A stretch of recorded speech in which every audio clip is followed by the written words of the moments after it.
اعوذ باللہ من الشیطان الرجیم بسم اللہ الرحمن الرحیم اللہم صلی علی محمد وآل محمد۔ پروفیسر عباس حسینی سلام عرض کرتا ہے۔ یہ ایک ویڈیو میری نظر سے گزری تھی۔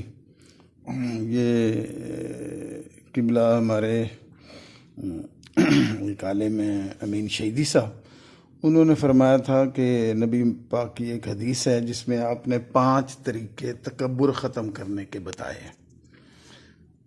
تو میرا عنوان اس میں یہ ہے، علماء و ذاکرین، کیا ہمارے علماء و ذاکرین متکبر ہیں؟ یہ ایک کوشچن ہے۔ تو اس حوالے سے 5 طریقے انہوں نے بتائے تھے اس حدیث کے حوالے سے، حضور نے فرمائے تھے، لیکن وہ بدقسمتی کہ مجھے 2 ہی یاد ہیں۔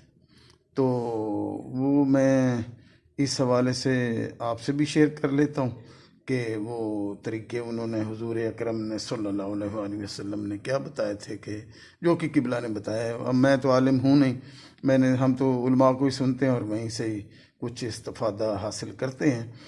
تو اللہ ہمیں تکبر کی لعنت سے بچائے۔ تو ہم نے دیکھنا ہے کہ کیا اس تکبر میں ہمارے علماء، ذاکرین، اکابرین، نعت خوان وغیرہ جو بڑے لوگ ہیں، سٹیج کے لوگ ہیں، کیا وہ اس میں اس زمرے میں آتے تو نہیں ہیں؟ تو انہوں نے فرمایا تھا کہ وہ 2 مجھے یاد ہیں، اب 5 میں سے تو وہ 2 کا ذکر کر دیتا ہوں۔ تو پہلا تو یہ ہے کہ انہوں نے فرمایا تھا کہ غربا فقراء کے ساتھ زمین پر بیٹھنا، یہ حضور کی حدیث ہے، یعنی کہ تکبر ختم کرتا ہے یہ۔ نمبر 2 انہوں نے فرمایا گدھے کی سواری کرنا، اس سے بھی تکبر ختم ہوتا ہے۔ تو یہ 2 چیزیں میں انہی کے حوالے سے تھوڑا سا بات کو آگے بڑھا دیتا ہوں، اور وہ یہ ہے کہ جو میرا ذاتی تجربہ ہے، اسپیشلی علماء و ذاکرین، اسپیشلی علماء، چونکہ ذاکرین تو کوئی اتنے پڑھے لکھے نہیں ہوتے، وہ تو ایک ٹپیکل ان کے پاس ایک زبان، یعنی کہ آواز کی کوالٹی ہوتی ہے یا نعت خوان کی، تو وہ اس حوالے سے اپنی ایک اچھا مقام بنا لیتے ہیں، لیکن علم ان میں اتنا نہیں ہوتا۔ لیکن علماء تو ہمارے پڑھے لکھے ہوتے ہیں اور دین کو سمجھتے ہیں۔ لیکن میرا تجربہ یہ ہے کہ ہمارے جتنے علماء ہیں وہ بڑے عمراء اور جو اکابرین اور پیسے والے لوگ ہوتے ہیں، ان کے درباروں پہ حاضریاں دیتے میں نے دیکھا ہے، بڑے شوق سے جاتے ہیں۔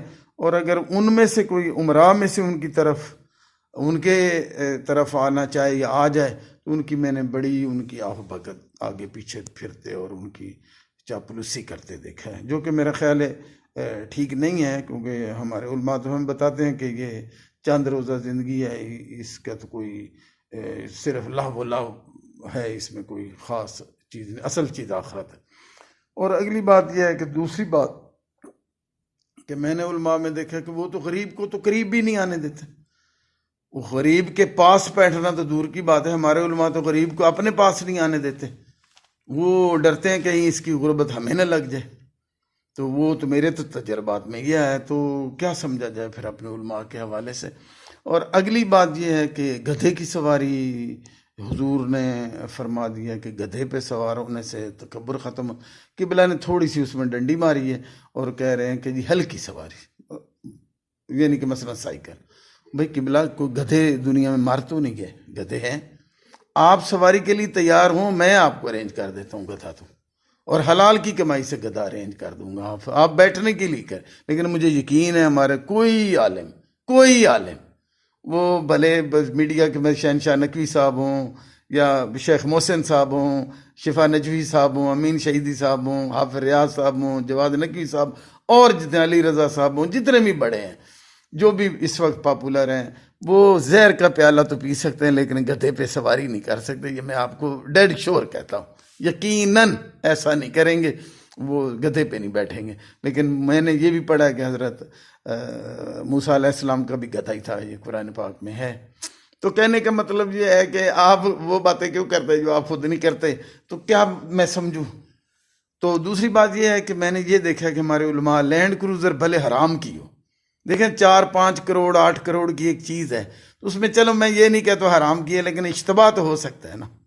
گدھا تو 20,000 کا آ جاتا ہے، تو وہ تو حلال کا ہو سکتا ہے، لیکن لینڈ کروزر تو 5 کروڑ روپے کی گاڑی ہے، اس میں تو حرام کے، لیکن آپ وہاں کود کے بیٹھ جاتے ہیں۔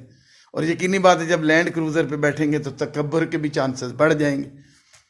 تو کیا میں سمجھوں پھر ہمارے علماء سارے متکبرین میں سے ہیں، اور متکبر جنت میں نہیں جائے گا. یہ بھی میں نے روایت علماء سے سنی ہے، میری اپنی کوئی بنائی ہوئی نہیں ہے. تو پھر آپ اپنی طرف ذرا غور فرما لیجئے گا کہ آپ کہاں کھڑے ہیں. اور ہم عوام کو بھی، مومنین کو اسپیشلی چاہیے کہ تکبر سے بچیں. اور علماء کو تو میں یہ تو نہیں کہہ سکتا کہ آپ کو میں ایڈوائس تو نہیں کر سکتا، میں تو اس پوزیشن میں ہی نہیں، میں تو مسکین سا بندہ ہوں. لیکن بہرحال غور ضرور فرمائیے گا کہ آپ کہاں کھڑے ہیں. کہیں آپ تکبر کے یعنی کہ اس میں تو نہیں ہو رہے، متکبر کے زمرے میں تو نہیں آ رہے. اگر کوئی خدا نہ خواستہ کوئی ایسی بات ہوئی تو پھر حساب تو اگلا بڑا سخت ہے. تو بہرحال میں آخری ہاتھی کے دانت دکھانے کے اور کھانے کے اور اسی کے ساتھ والسلام. خدا.